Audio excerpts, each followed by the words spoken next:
My brother called me a failure for years.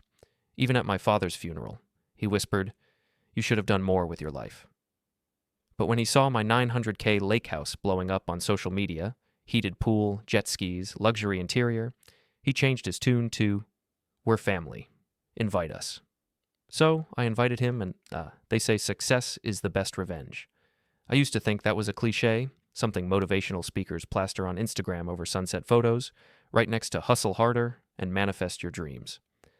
The kind of thing that sounds profound until you actually think about it for more than 3 seconds.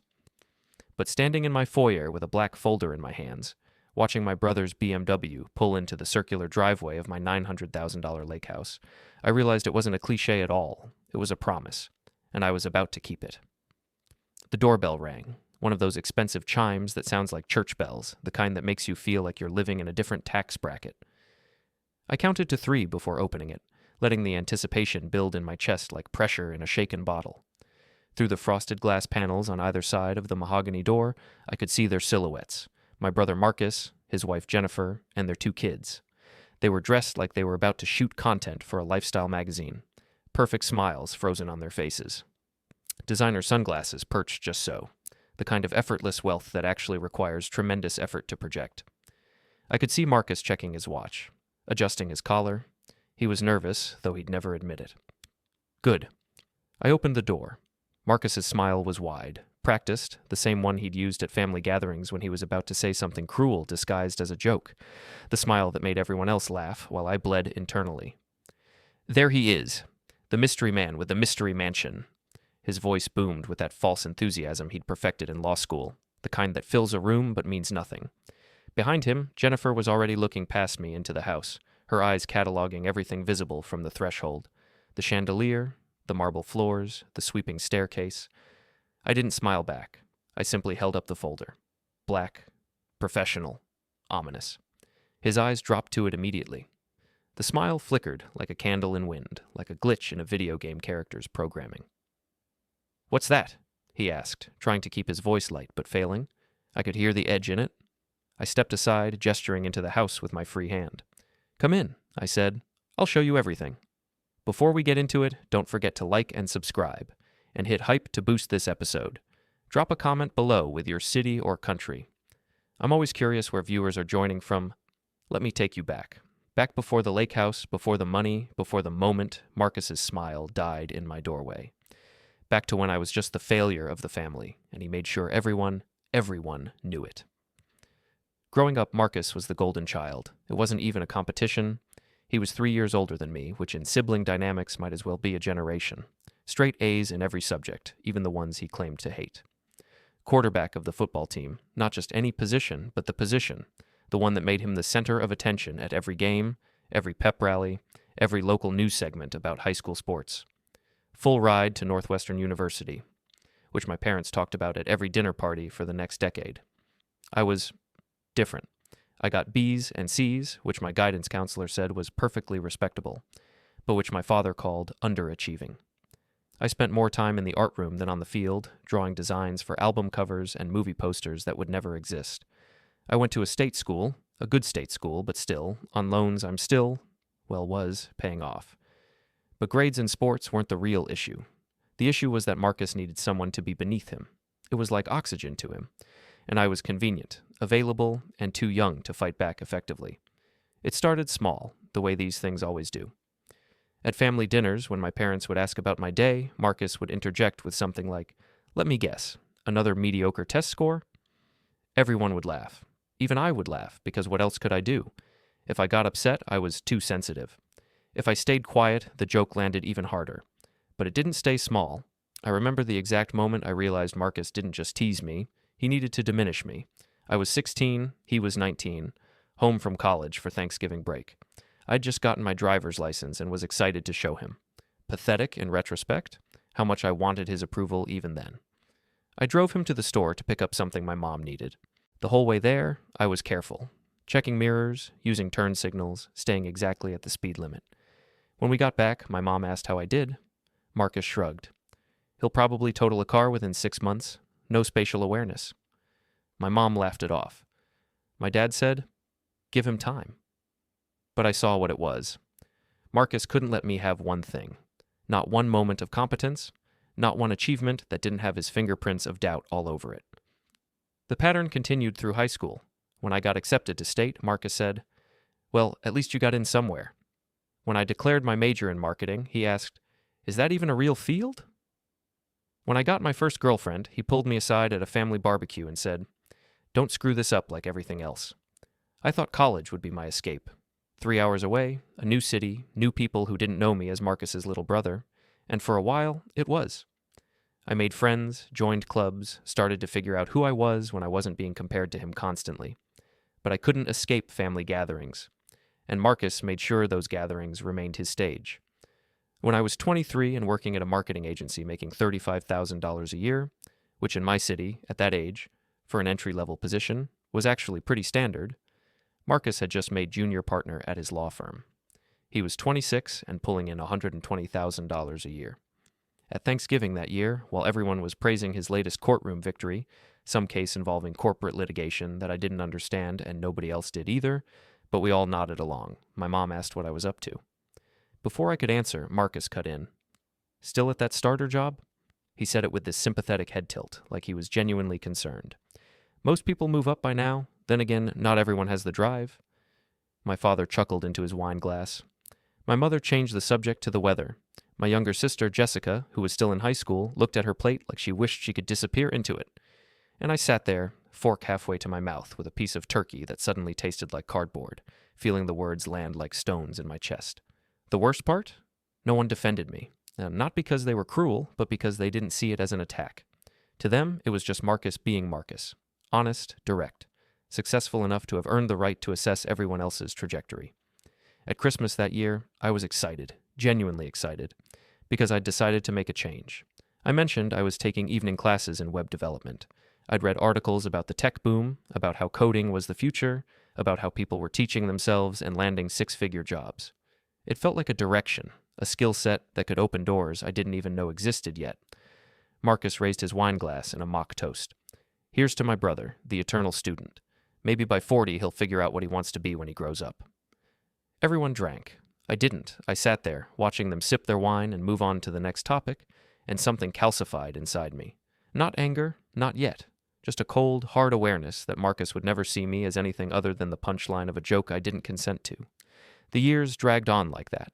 Every holiday, every birthday, every family milestone became another opportunity for Marcus to remind me and everyone else that I was behind. Behind in salary, behind in career progression, behind in life. When I was 25 and mentioned I was working on building an app, Marcus asked, "With what experience?" When I was 27 and the app failed, he said, "At least you tried," in the same tone you'd use with a child who didn't make the soccer team. I started believing him. That's the insidious thing about constant criticism from someone your family respects. It seeps in. You hear it enough times, especially when no one contradicts it, and it calcifies into truth. I began to see myself through his lens, perpetually behind, perpetually inadequate, perpetually the one who couldn't quite get it together. I stopped mentioning my projects at family dinners. I stopped talking about my goals. When asked what I was up to, I'd say, "Same old thing," and change the subject. It was easier than giving Marcus ammunition. But the real breaking point, the moment that changed everything, came at my father's funeral. Dad died suddenly. Heart attack at 62, no warning, no history of heart problems. One moment he was mowing the lawn, the next he was on the ground. By the time the ambulance arrived, he was gone. The whole family was devastated. Dad had been the glue, the peacemaker, the one who could make everyone laugh even when we were fighting. Losing him felt like the ground disappearing beneath our feet. The funeral was on a Thursday in October. Gray sky, cold wind, the kind of weather that makes everything feel heavier. We buried him in the family plot next to his parents. 200 people showed up, friends, co-workers, neighbors, former students from when he taught high school history in the 70s. At the reception afterward, held at my parents' house, people were sharing stories, crying, holding each other. My mom was a wreck, barely holding it together. Jessica was sobbing in the corner with her boyfriend, and I was standing by the window in the living room, staring out at nothing, trying to process the fact that I'd never hear his laugh again, never get his advice, never have the chance to make him proud. Marcus walked up beside me. I noticed him in my peripheral vision, his perfect black suit, his hands in his pockets, his expression unreadable. He stood there for a moment, looking out at the same nothing I was staring at. For a second, just a second, I thought he was going to say something kind, something brotherly, maybe even something about how we needed to be there for Mom now, or how we should try to be closer, or literally anything that acknowledged we'd both just lost our father. Instead, he leaned close and whispered, "You should have done more with your life. Dad would have been prouder of you." The words hit me like a physical blow. I actually felt my breath catch in my throat. I didn't turn to look at him. I couldn't. If I had, I might have done something I'd regret, something that would have made everything worse, that would have given him exactly the reaction he wanted. He walked away. Just said those words and walked away, back into the crowd of mourners, leaving me standing there hollow and gutted, my father not even in the ground for 4 hours, and my brother chose that moment to remind me I was a disappointment.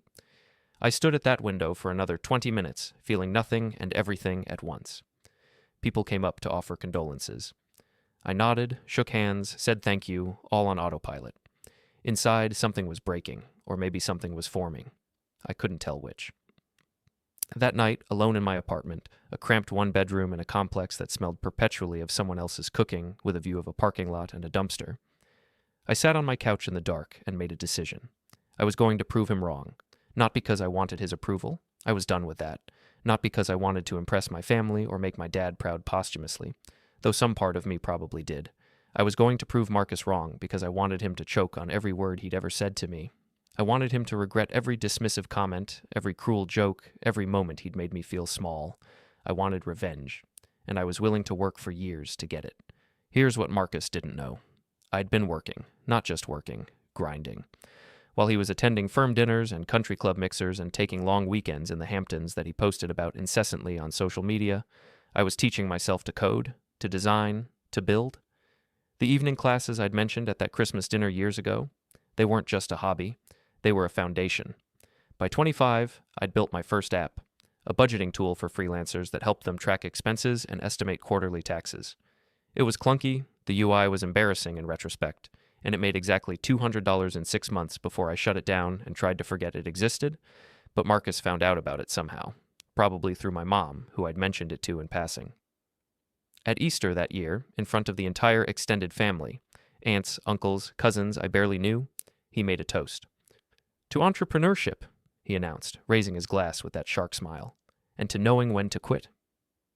Everyone laughed. Some of them probably didn't even know what he was referring to. But I did, and he knew I did. I smiled and said nothing. Inside, I was already planning version 2. I spent every night after my day job coding. I'd come home at 6:30, eat something quick, usually something microwaved that I didn't taste, and then sit at my desk until midnight or later, working on the new version, teaching myself React, learning about databases, watching YouTube tutorials from developers in India and Estonia and Brazil, taking notes in a notebook that became so full I had to start a second one. I stopped going to family events unless they were mandatory. Thanksgiving and Christmas, basically. Everything else, birthdays, graduations, random Sunday dinners, I made excuses. Work was busy, I wasn't feeling well, my car was acting up. The excuses didn't even have to be good. People stopped expecting me to show up anyway. I stopped posting on social media. My Facebook went dormant. My Instagram became a graveyard of old photos from college. To anyone checking, I'd essentially disappeared. And in that invisibility, I found focus. My second app was a project management tool for small creative teams, designers, writers, video editors, the kind of people who were freelancing or working at tiny agencies and needed something simpler than the enterprise software that cost $50 per user per month. I spent 8 months building it, launched it on Product Hunt on a Tuesday in March. It got some traction, a few hundred users in the first month, some nice comments on the Product Hunt page, made about $5,000 in the first year from the handful of teams that upgraded to the paid tier. Marcus heard about that one too. Of course he did. At Thanksgiving, this would have been when I was 28, he asked how my little side hustle was going. Again in front of everyone. Again with that tone that sounded supportive but had a knife hidden in it. I told him it was fine. He patted me on the back. "Hey, $5,000 is $5,000. That's like what, a used car?" I wanted to tell him that $5,000 was proof of concept, that I'd validated a market need, that I was iterating, learning, building momentum, that I'd gotten emails from users telling me the tool had changed their workflow, that this wasn't about the money yet, it was about the process. Instead, I just nodded and excused myself to help my mom in the kitchen. The third attempt was different. By this point, I'd learned from the first two failures. The budgeting tool was too niche. Freelancers wanted budgeting tools, but they didn't want to pay for them because they were, by definition, trying to save money. The project management tool was too complicated. I'd built it for how I thought creative teams should work, not how they actually worked. This time, I started with the problem. I interviewed 50 freelancers and small business owners. I asked them what made them want to pull their hair out, what took too much time, what they dreaded. Invoicing came up again and again. Not creating invoices, there were plenty of tools for that. But the whole process, remembering to send them, following up when they weren't paid, tracking which clients were slow payers, managing the awkward dance of, hey, I know you're busy, but I also need to eat. So I built something dead simple, a browser extension that streamlined the entire invoicing workflow. It integrated with the major platforms freelancers already used. It automated follow-ups without being annoying. It tracked everything in one clean dashboard. It solved one problem extremely well instead of trying to solve 10 problems adequately. I launched it on a Tuesday in June. By Friday, I had 10,000 installs. I remember the moment I saw that number. I was at my day job, working at the marketing agency where I was now a senior associate making $52,000 a year, a promotion I'd gotten mostly because I'd been there so long they felt obligated. I checked my phone during lunch and saw the notification. 10,000 installs. I sat there in the break room, staring at my phone, a half-eaten sandwich on the table in front of me, and felt something shift. This wasn't luck. This wasn't a fluke. This was real. Within 3 months, I had 100,000 users. Within 6 months, I was making $15,000 a month in subscription revenue. Users paid $9.99 a month for the premium features, and the conversion rate was way higher than I'd projected. Within a year, I'd been approached by 3 venture capital firms. They'd found me through tech blogs that had written about the extension. Terms like elegantly simple and essential for the gig economy started appearing in articles. One VC offered me $2 million for 20% of the company. I turned him down. Not because it was a bad offer, it was a great offer, but because I'd done the math. The trajectory was clear. If I kept growing at this rate, if I scaled carefully, the company could be worth 10 times that in a few years. I didn't tell anyone in my family about any of this. Not my mother, not Jessica. Especially not Marcus. I kept working my day job as a cover. I kept living in my modest apartment, the one with the parking lot view. I drove the same used Honda Civic I'd had since college, with the dent in the passenger door from where I'd hit a pole at the mall in 2014. To everyone who knew me, I was still the guy who couldn't get his life together, still spinning wheels, still stuck in the same entry-level marketing position doing the same middling work I'd been doing for years. But behind the scenes, I was stacking cash. I was reinvesting profits into the business. I hired a developer in Romania who was better at back-end work than I'd ever be. I hired a part-time customer support person to handle the emails that were flooding in. I started getting invited to speak at conferences, small ones at first, then bigger ones. Publications were writing about the app. TechCrunch did a piece. Forbes mentioned it in a roundup of tools every freelancer needs. The App Store featured it, and I kept quiet. I declined interview requests that would have included my photo. I used a pen name on blog posts. When conference organizers asked for a headshot, I sent them a generic avatar. I became a ghost. By year 3, the company was valued at $8 million. I owned 70% of it. I'd brought on a co-founder, a woman named Sarah, who handled sales and marketing while I focused on product development, and we'd split equity 70-30. By year 5, we sold to a major fintech company for $18 million. The deal closed on a Wednesday in November. I remember sitting in the conference room at the acquiring company's headquarters, signing page after page of documents, my hand cramping from all the signatures. The CEO of the acquiring company shook my hand afterward and said, "You built something special? We're excited to scale it even further." After taxes, legal fees, and paying out Sarah and the small team we'd built, I walked away with $11.4 million, though I was 32 years old. For the first week after the money hit my account, I did nothing. I just stared at the number on my bank app, refreshing it every few hours to make sure it was real. $11,400,000. More money than my father had made in his entire life. More money than Marcus would make in a decade, even with his fancy law firm salary. I could have retired. I could have bought a penthouse in the city, a Tesla, a boat. I could have flown first class to Marcus's office and thrown the acquisition contract on his desk just to watch his face. But I didn't. Because revenge isn't about the flash. It's not about showing up and gloating. It's about the moment. The perfect, orchestrated moment where everything clicks into place and they realize, all at once, how completely wrong they were about you, and I wanted that moment to be perfect. So I kept living modestly, I quit my day job, told them I wanted to pursue other opportunities, and they threw me a goodbye party with grocery store cake and warm white wine. I moved to a slightly nicer apartment, nothing ostentatious. I bought a newer car, a Subaru Outback, the kind of car that screams, I'm responsible and practical. I invested carefully. Index funds, real estate. I bought a few rental properties in up-and-coming neighborhoods. I made some angel investments in startups founded by people I'd met in the tech community, mostly to stay involved and learn. And I waited. I planned. I watched Marcus's social media. He posted constantly. Photos of his family at restaurants I couldn't afford before, but definitely could now. Vacation photos from Italy and Thailand and Napa. Pictures of Tyler and Madison at their expensive private school. Humble brags about his latest case wins. I watched Jessica graduate from college, get her first job, get engaged.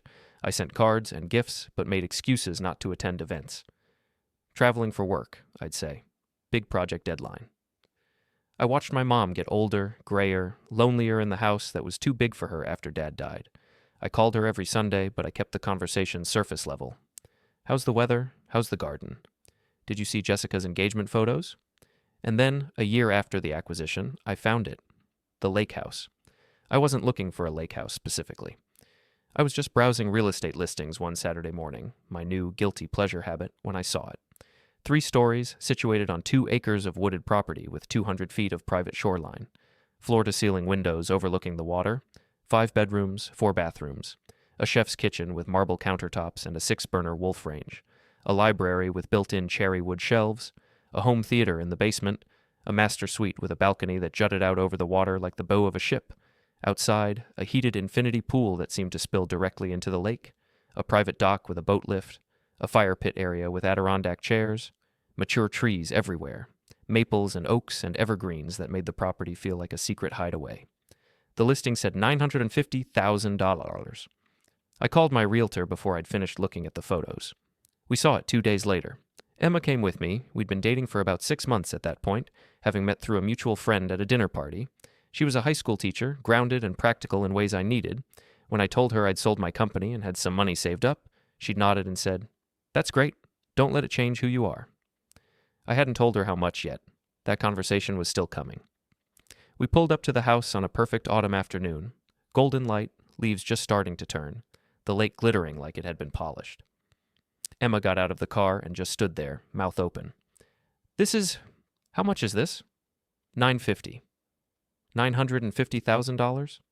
Yeah, she looked at me. Can you actually afford this? I smiled. Yeah, I can. We toured it for 2 hours. Every room felt right. The kitchen had enough counter space to cook elaborate meals I'd never attempted but suddenly wanted to try. The library made me want to buy physical books again. The master bedroom had a view that made you feel like you were floating above the world. Emma kept touching things gently, the granite, the woodwork, the window frames, like she was afraid she'd break them. When we got to the deck overlooking the pool and lake, she turned to me. You're going to buy this, aren't you? I want to. It's so much money. I know. Your family is going to lose their minds. I looked out at the water. Yeah, they will. She studied my face. That's part of why you want it, isn't it? I didn't answer right away. Then, I want it because it's beautiful. Because I've worked for years to earn this. Because I can finally afford to live somewhere that doesn't feel temporary. I paused. But yeah, part of me wants them to see it and realize they were wrong about me. Emma was quiet for a moment. Then she took my hand. Just don't let revenge be the only reason. Make sure you actually want to live here. I do. Then do it. I made a cash offer the next day. $900,000, no inspections, no contingencies, close in 30 days. The sellers accepted within an hour. A month later, I had the keys. For the first few weeks, I just existed in the space. I brought over a sleeping bag and slept on the floor of the master bedroom, watching the moonlight reflect off the lake. I sat in the empty library and imagined the books that would fill it. I stood on the dock at sunrise and felt something I hadn't felt in years, peace. Then I started furnishing it. I hired an interior designer, a woman named Claire who'd been featured in Architectural Digest. I gave her a simple brief. Make it feel warm, lived in, but elevated. I want people to walk in and feel like they've entered a different world. She delivered. Over the next 3 months, the house transformed. Modern furniture that was comfortable but striking. Art on the walls, some original pieces from local artists, some prints of classics. rugs that tied rooms together, lighting that made every space glow at night. The kitchen got fully stocked with high-end appliances I didn't know how to use yet, but planned to learn.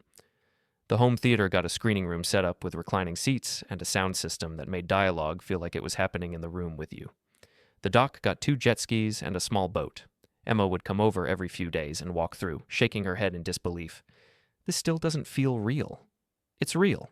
When are you going to tell your family? Eventually. When's eventually? I shrugged. When it's perfect. She sighed. You know they're going to find out eventually, right? Somebody's going to see your car here, or a neighbor's going to mention it. Let them find out naturally then. But she was more insistent than I gave her credit for. About 4 months after I'd moved in fully, after the house was furnished, after I'd hosted a few small gatherings with friends, after it started feeling like home and not just a fantasy, she brought it up again. We were sitting on the deck one evening, watching the sunset paint the lake in shades of orange and pink. She had a glass of wine, I had a beer. It was one of those perfect moments where everything feels suspended and golden. You should post a picture, she said. Of what? Of this. She gestured at the view. You've worked too hard to hide it forever. I'm not hiding it. You kind of are. She looked at me. And I get why. I understand the impulse to keep it private, to not show off, to stay under the radar. But at some point, you have to actually live your life publicly. You earned this. You're allowed to share it. I took a sip of my beer, considering. What if it changes things? What things? With my family, with people I used to know. What if they suddenly want to be in my life because of this? Then you'll know who they really are. She squeezed my hand. That's not a bad thing. It's information. I thought about it for a long time. Then I pulled out my phone, opened Instagram, which I hadn't posted on in 3 years, and took a single photo of the view. The lake, the pool, the sunset, no caption. Just the image. I hesitated before posting it. My thumb hovered over the button. Do it, Emma said softly. Or don't, but stop torturing yourself about it. I posted it. The caption was simple, home. Within an hour, I had 50 likes. Old friends from college I hadn't spoken to in years, former coworkers, people I'd met at conferences. The comments rolled in. No way, congratulations. This is incredible. Where is this? You've been holding out on us. By the end of the day, 200 likes. By the next morning, 500. The post had caught some algorithm wave and was being shown to people I barely knew, people from high school I'd forgotten existed, and then, 2 days later, my phone buzzed with a text from a number I had saved but hadn't heard from in months. Marcus, saw your post. Didn't know you upgraded. Looks amazing. I stared at it for a long time before responding. Actually, I didn't respond at all. Another text came an hour later. Marcus, seriously, where is this? Lake house? Still nothing from me. Then, that evening, a third text. Marcus, we should visit sometime. The kids would love the lake. I showed the messages to Emma. She read them, then looked up at me with raised eyebrows and something like concern in her expression. Are you going to respond? I don't know. What do you want to do? I thought about it. Really thought about it. I want him to see it. Why? Because I want him to see what he said I'd never have. I want him to walk through every room. I want him to see the pool, the dock, the view. I want him to stand in it and know, really deeply know, that he was wrong. Emma set her wine glass down. And then what? Then nothing. Then he leaves, and I don't have to think about him anymore. She studied my face for a long moment. Then she said quietly, You're planning something, aren't you? I didn't answer.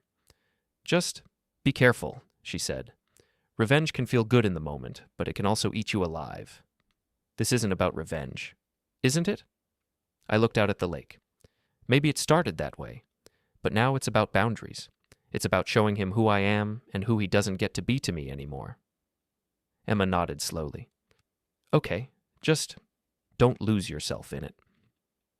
That night, after she went home, I sat in my office, the room that would later become the center of everything that happened. I opened my email and scrolled back through years of messages until I found it. The email Marcus had sent me during my second startup attempt. When I was 28, barely sleeping, working every night until 2 a.m., convinced I was onto something, but terrified I was wrong. The subject line was blank. The message was 4 sentences. Give up. You'll never be successful. You're embarrassing the family. Stop wasting everyone's time. I'd read it dozens of times over the years. At first, it had felt like a gut punch every time. Then it had become fuel, something I'd revisit when I wanted to quit, when I was tired, when the work felt impossible. Now it felt like something else, like evidence. I forwarded it to a local print shop with instructions. Frame it in black with white matting, museum-quality glass. Make it look professional and permanent. Make it look like it belonged on a wall. A week later, they delivered it. I hung it in my office, to the left of my desk, where anyone sitting across from me would see it. Emma came over that evening. When she saw it, she stopped in the doorway. "You're really doing this?" "Yeah." "What if it backfires? What if he gets angry and turns everyone against you?" "Then I'll know who they really are." I turned to her. "I've spent my whole life being small so he could feel big. I'm done." She walked over and wrapped her arms around me. "Okay, I'm with you. Just remember why you're doing this. Don't let it become about hurting him. Let it be about freeing yourself." I held her and nodded, though I wasn't entirely sure I knew the difference anymore. That weekend, I texted Marcus back. "Me, come by this Saturday, 2 p.m. Bring the family." His response was almost instant. "Marcus, absolutely. Can't wait. The kids will flip." I smiled and set the phone down. 5 days. I had 5 days to prepare for the moment I'd been building toward for years. Saturday arrived with weather that felt like a gift from the universe. Cloudless sky, mid-70s, a gentle breeze coming off the lake that carried the smell of pine and water. The kind of day real estate agents dream about, the kind that makes a house feel like a paradise. I woke up early, too wired to sleep. I walked through the house, checking everything, lights, temperature, making sure every room looked perfect. I adjusted picture frames that didn't need adjusting. I wiped down counters that were already clean. Emma found me rearranging books in the library for the third time and put a hand on my shoulder. "It's perfect. Stop fidgeting." "I'm not fidgeting." "You're absolutely fidgeting." She kissed my cheek. "They're going to see what you built. They're going to understand. And then it'll be over." "You think so?" "I know so. Now come eat something. You need to not pass out before they get here." At 1:45, I positioned myself upstairs by the window that overlooked the driveway. Emma stood next to me, her hand in mine. "Last chance to call it off," she said, not calling it off. "Didn't think so." At 1:58, Marcus's BMW turned into the driveway. It was a black 7 Series, probably $90,000 worth of car, freshly washed and gleaming in the afternoon sun. The kind of car that announces its owner's success from 100 yards away. The doors opened. Marcus stepped out first, wearing chinos that probably cost $200 and a polo shirt with a little logo on the chest. Ralph Lauren or Lacoste, one of those brands that wealthy people wear to look casual. His hair was perfectly styled, that effortless look that actually requires hair products and a good barber. Jennifer followed, and I had to admit she looked stunning. Sundress that probably came from Nordstrom, oversized sunglasses that were definitely designer, a leather handbag I recognized from an ad I'd seen on Instagram. Her blonde hair was blown out and perfect despite being in a car for an hour. Tyler and Madison tumbled out of the back seat. Tyler was 10 now, tall for his age, wearing a polo shirt that matched his dad's like they'd coordinated. Madison was 8, wearing a dress with a pattern of flowers, her hair in 2 French braids. Both kids immediately pulled out their phones. They stood there for a moment as a family, taking in the house. I watched Marcus's face. His jaw literally dropped. He turned in a slow circle, looking at the property, the trees, the visible corner of the pool, the house itself with its clean lines and massive windows. He whistled low. Even from the second floor, I could hear it. Jennifer was already taking photos. She stepped back, angling her phone to get the whole house in frame, probably already thinking about which filter would make it pop on Instagram. Marcus said something to her I couldn't hear. She laughed. He put his arm around her shoulders and she snapped a selfie of them both with the house in the background. Tyler asked something, probably if he could go swimming. Madison was spinning in circles, arms out, like she was in a movie. I watched them for another moment, feeling something complicated twist in my chest. They looked happy. They looked like the perfect family arriving at their rich relative's house for a perfect day by the lake. They had no idea what was about to happen. "Ready?" Emma asked. I picked up the black folder from my desk. Inside was a single document I'd had my lawyer draw up earlier in the week. My hand wasn't shaking, which surprised me. "Ready." We walked downstairs together.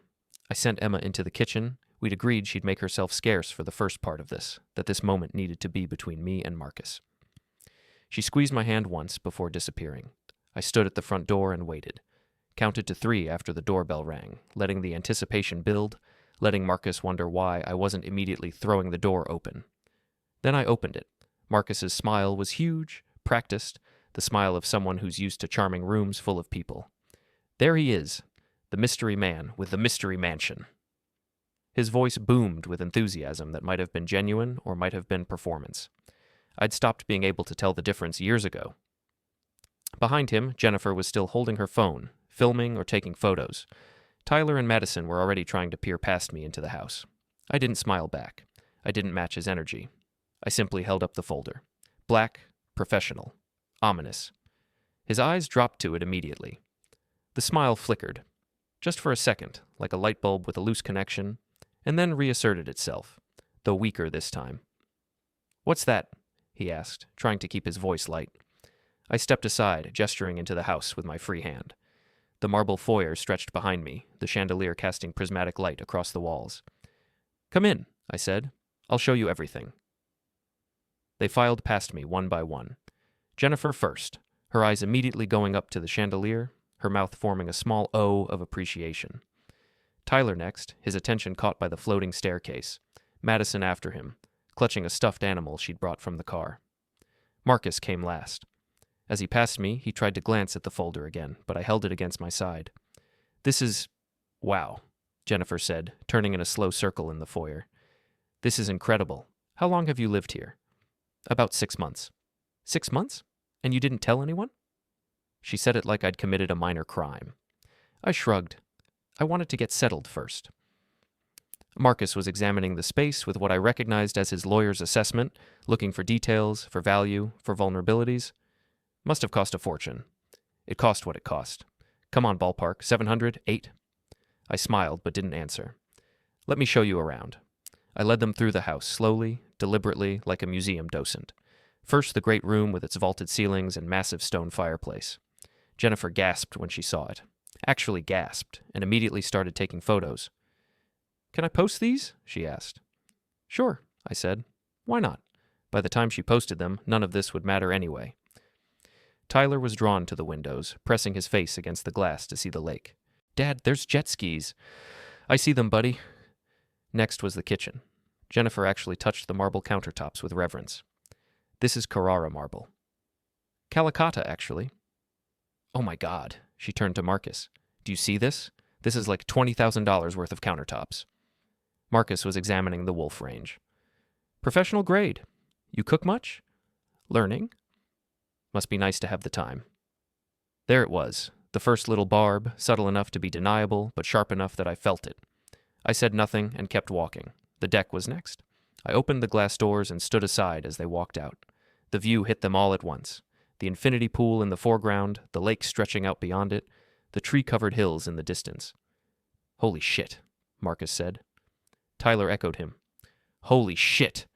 And Jennifer shot them both a look. "Language." "Sorry, but... holy shit." Madison ran to the edge of the pool. "Can we swim?" "Later, maybe," I said. We stood there for a moment, all of us, looking at the view. I watched their faces, the awe, the envy, the calculation. Jennifer was already composing Instagram captions in her head. I could see it in her expression. Tyler was scheming about the jet skis. Madison was trying to spot fish in the water. And Marcus was trying to figure it out. I could see the wheels turning. How did his little brother, the failure, the one who couldn't get his life together, afford this? How had he gone from a crappy apartment and a used Honda to a $900,000 lake house in what felt like overnight? "So really," Marcus said, turning to me. "What's the story? How'd you pull this off?" "Worked hard. Got lucky. Same as anyone." "Come on. You can tell me. What is it? Tech? Investments? Did you inherit something I don't know about?" "I sold my company." The words hung in the air. Jennifer's head snapped toward me. Tyler stopped looking at the jet skis. Even Madison seemed to tune in. "You sold a company?" Marcus said slowly. "What company?" "The invoicing tool I built. The third app. I sold it to a fintech company." "For how much?" "Enough." "Ballpark." I smiled. "Enough to buy this house. Cash." I watched him process that. Watched him do the math. Watched him realize that his little brother, the one he'd mocked for years, the one he'd told would never amount to anything, had made more money in one transaction than Marcus would make in years of 60-hour weeks at his law firm. "Congratulations," he said finally. The word came out strangled. "Thanks. No, seriously. That's really impressive." He was trying. I'll give him credit for trying. But I could hear the effort it took, could see the way his jaw was clenched. Jennifer recovered faster. "We should celebrate. Do you have champagne? We should toast." "Maybe later," I said. "Let me finish showing you around first." We moved back inside. I showed them the home theater. 8 reclining seats, a screen that took up an entire wall, a sound system that cost more than my first car. Tyler wanted to watch a movie immediately. Jennifer wanted to know where I got the seats, then the library. Floor-to-ceiling built-in shelves, a rolling ladder, a leather chair positioned by the window. About half the shelves were filled with books. The rest waited for more. "Have you read all these?" Madison asked. "Working on it." The guest rooms were next, 4 of them, each decorated differently, each with its own bathroom. "In case you want to stay over sometime," I said, though I knew that would never happen. Jennifer and Marcus exchanged a look. "That would be amazing," Jennifer said. "The kids would love it." "We'll see." We climbed the stairs to the second floor. 3 more bedrooms up here, another bathroom, and a sitting area with views of the lake. Tyler ran ahead, opening doors, announcing what was in each room like he was hosting a TV show. Finally, we reached the master suite. I opened the double doors and let them enter. The room was enormous, 30 feet by 20 feet, with a king bed positioned to face the windows and the lake beyond, a fireplace on one wall, a seating area with a couch and chairs, doors leading to a walk-in closet the size of most people's bedrooms, and a bathroom with a soaking tub, and a shower that could fit 4 people. But the real showstopper was the balcony. I opened the doors, and they walked out onto it, a space that jutted out over the hillside, giving the sensation of floating above the water. Jennifer actually got emotional. Her eyes teared up. "This is the most beautiful thing I've ever seen." Marcus put his arm around her but said nothing. He was looking out at the water with an expression I couldn't quite read. Tyler and Madison were already arguing about which guest room they wanted if they stayed over. Jennifer was taking more photos. It was chaos and wonder, and exactly what I'd expected. "There's one more room," I said. "My favorite room in the house." Marcus turned. "Yeah? What's that?" "My office. Come on, I'll show you." I led them back downstairs and down the hallway to my office. The door was closed. My hand rested on the handle for just a moment. Last chance to back out. To let this be just a tour. To let Marcus leave impressed but not destroyed. I opened the door. "After you," I said to Marcus. He walked in first, Jennifer behind him, the kids trailing at the back. They entered slowly, taking it in. The office was beautiful, if I do say so myself. Hardwood floors and a rich walnut. Built-in bookshelves on 2 walls, filled with business books and biographies and a few novels. A mahogany desk, real mahogany, not veneer, positioned to face the window and the lake view beyond. A leather office chair, a couch against one wall for reading. Everything carefully chosen, carefully placed. But Marcus wasn't looking at any of that. He was staring at the wall to the left of the desk, where a single frame hung. It was professional. Black frame, clean lines, white matting that made the text inside stand out. Museum-quality glass that eliminated glare. It looked like the kind of thing you'd see in a law office or a doctor's waiting room. Official, permanent, important.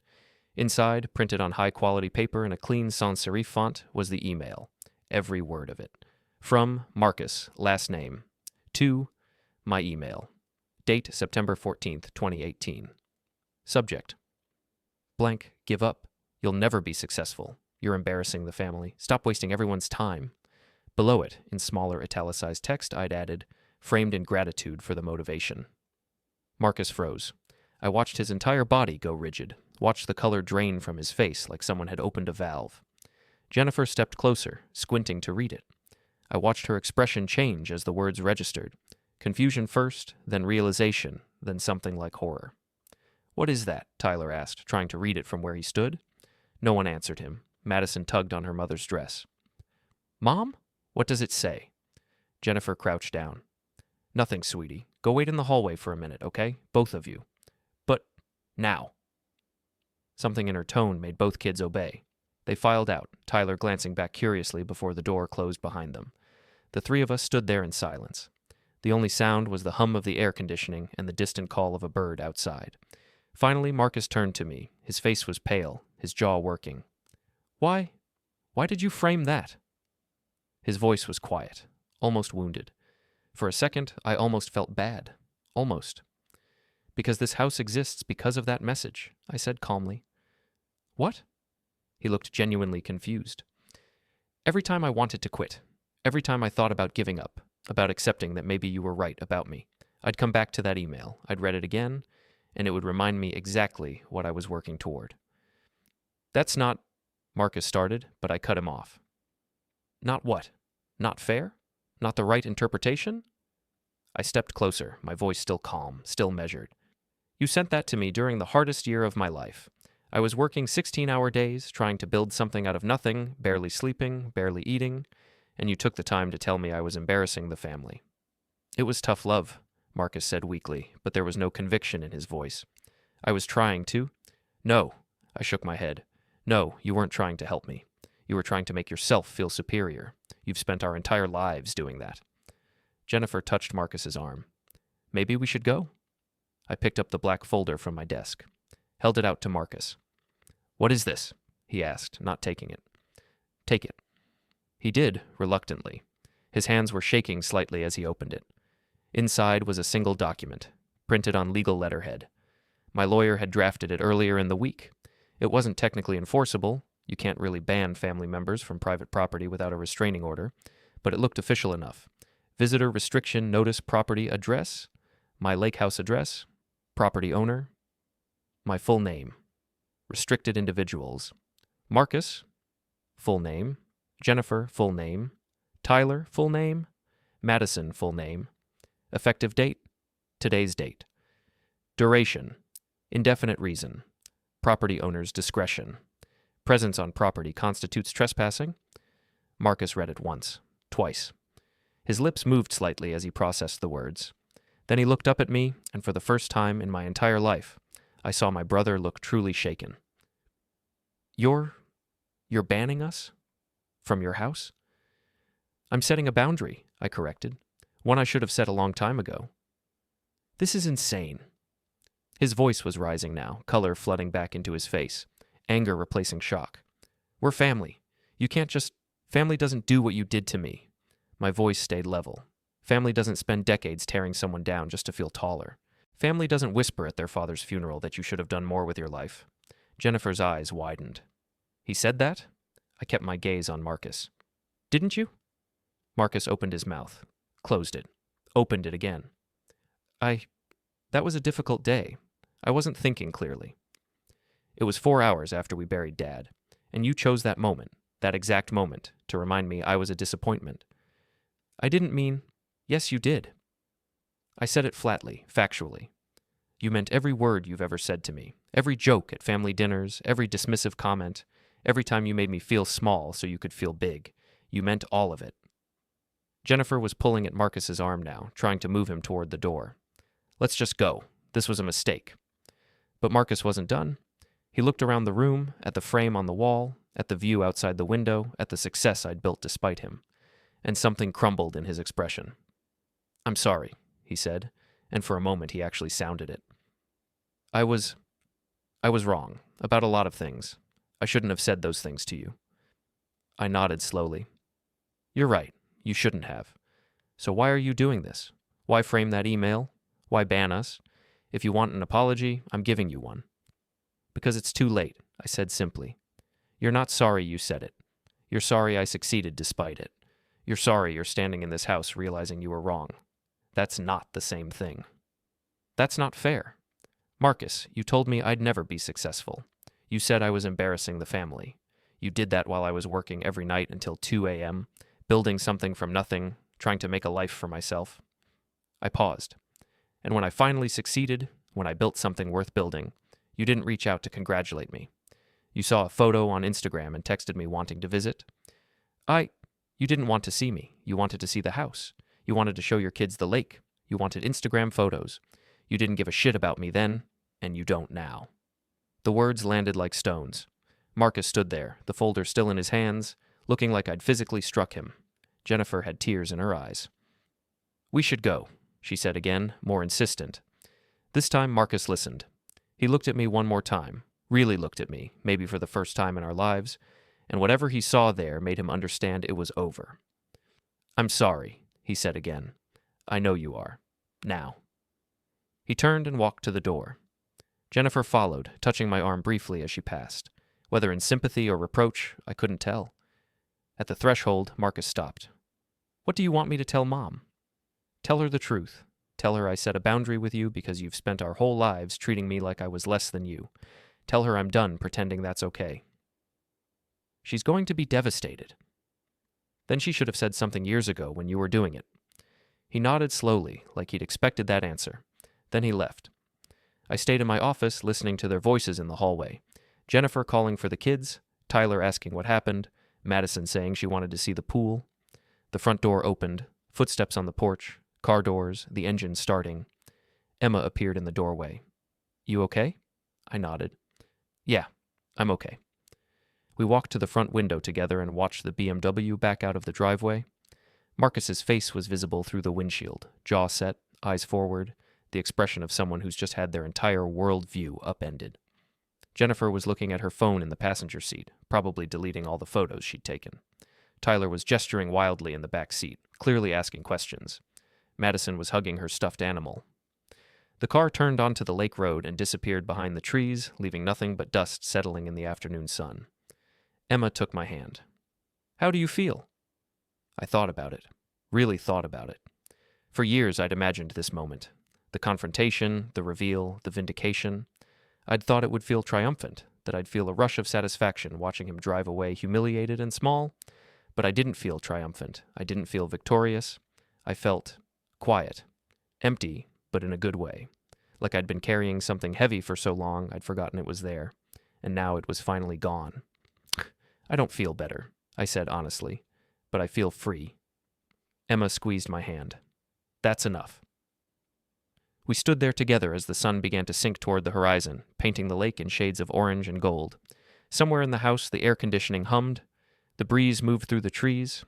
Everything felt suspended, peaceful, complete. "You know he's going to tell everyone his version of this," Emma said after a while. "Let him. Your mom's going to call.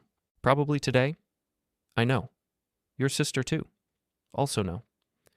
Some people might think you're the bad guy here." I turned to look at her. "What do you think?" She considered the question, her eyes searching my face. "I think you did what you had to do. I think you set a boundary that was decades overdue. And I think anyone who's ever been made to feel small by someone they loved would understand exactly why you did it.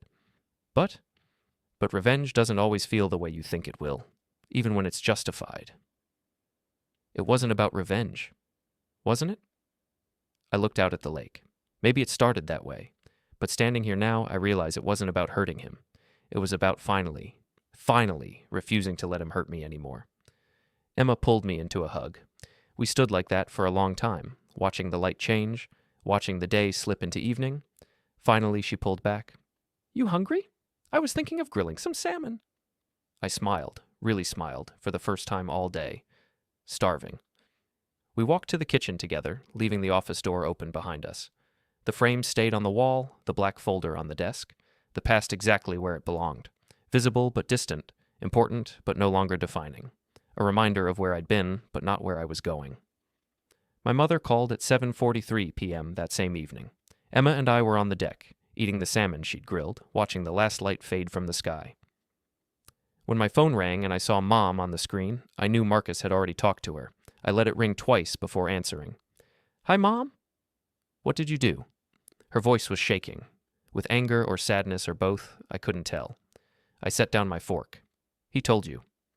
He told me you humiliated him in front of his wife and children. He told me you have some kind of shrine to a private conversation on your wall. He told me you banned them from your home, his children, your nephew and niece." "Mom, how could you? How could you treat your brother like that?"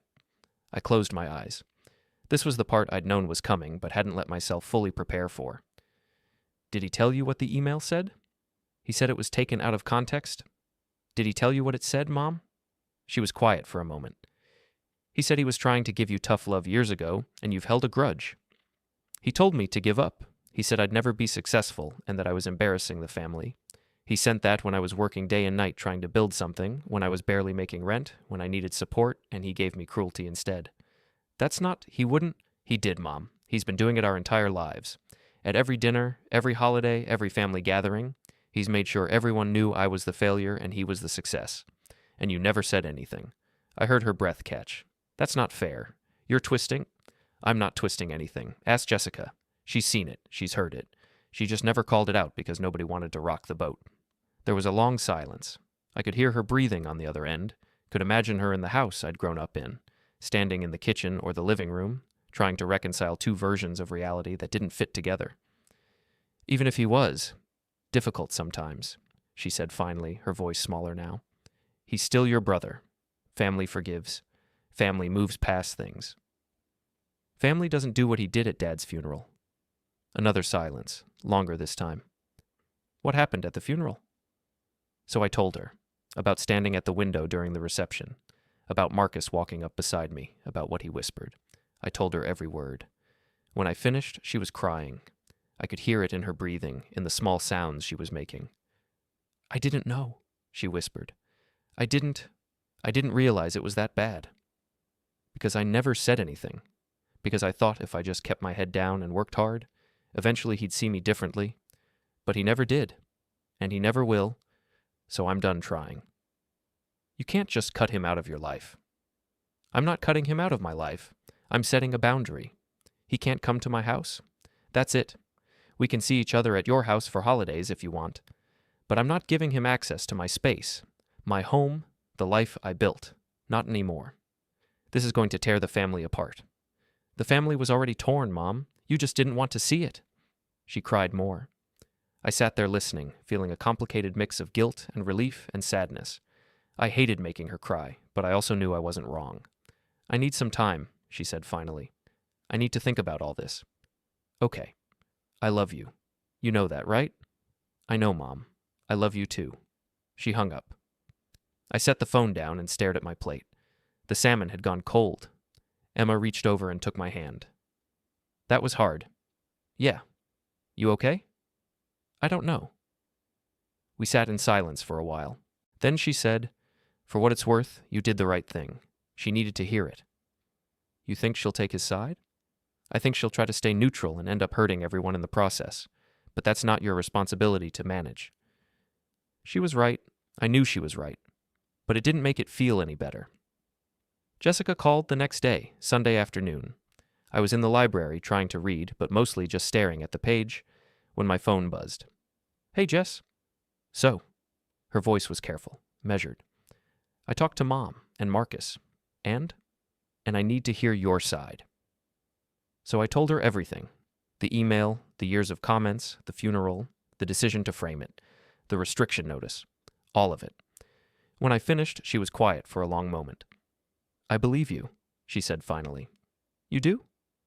Of course I do. I've seen it, remember? I've been at those dinners. I've heard the comments. I never realized how much it bothered you. I didn't want anyone to know how much it bothered me. That's so you, always internalizing everything. She sighed. Look, I get it. I get why you did what you did. And honestly, Marcus probably deserved it. He's been an ass to you for years. But Mom's a wreck, and Marcus is playing the victim, telling everyone you've changed, that success went to your head, that you humiliated him for no reason. Of course he is. So what do you want me to do? Do you want me to defend you, stay neutral? What? I thought about it. I want you to be honest. If people ask, tell them what you've seen. But don't feel like you need to pick sides. This is between me and Marcus. Okay, she paused. For what it's worth, I'm proud of you. Not for what you did to Marcus, though again, he kind of had it coming, but for building something amazing, for proving everyone wrong, for not letting him define you. My throat tightened. Thanks, Jess. I love you, big brother. Love you too. Over the next 3 weeks, I heard through the grapevine, mostly through Jessica, how the story was spreading through the family. Marcus was telling people I'd gone crazy with success, that I'd become cruel and vindictive, that he'd tried to be supportive and I'd thrown it back in his face. Some people believed him, some people wanted to hear my side, some people decided to just stay out of it entirely.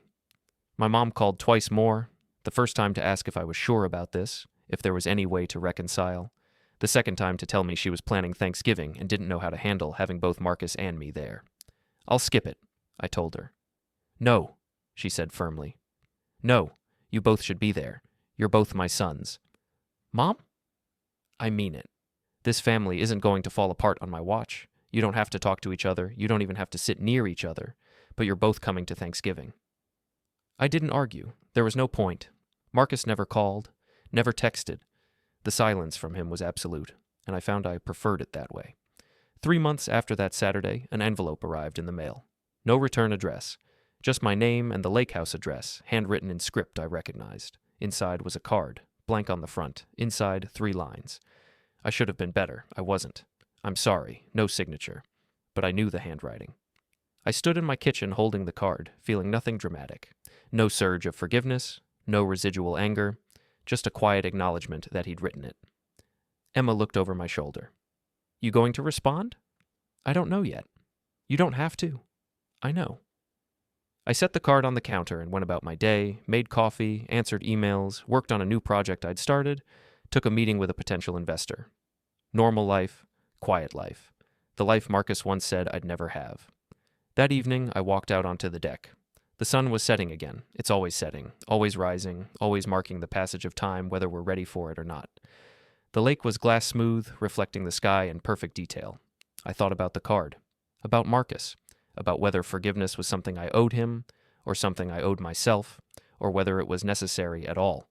Maybe the point wasn't forgiveness. Maybe the point was that I'd built something beautiful, something mine, something no one could take from me with their words. Maybe the point was that I was standing here, free, whole, no longer haunted by the voice that told me I wasn't enough. The lake stretched out before me, endless and calm. I pulled out my phone and took a photo of the sunset. No caption, no context. Just the image, beautiful for no one's sake but my own. Posted it to Instagram without overthinking it. Within minutes, likes started rolling in. Friends, acquaintances, people I'd met at conferences. One comment from an old college friend. Living your best life. So happy for you. I smiled and pocketed the phone. Then I went inside, where Emma was cooking dinner, where music was playing softly, where the life I'd built was warm and waiting and entirely, completely mine.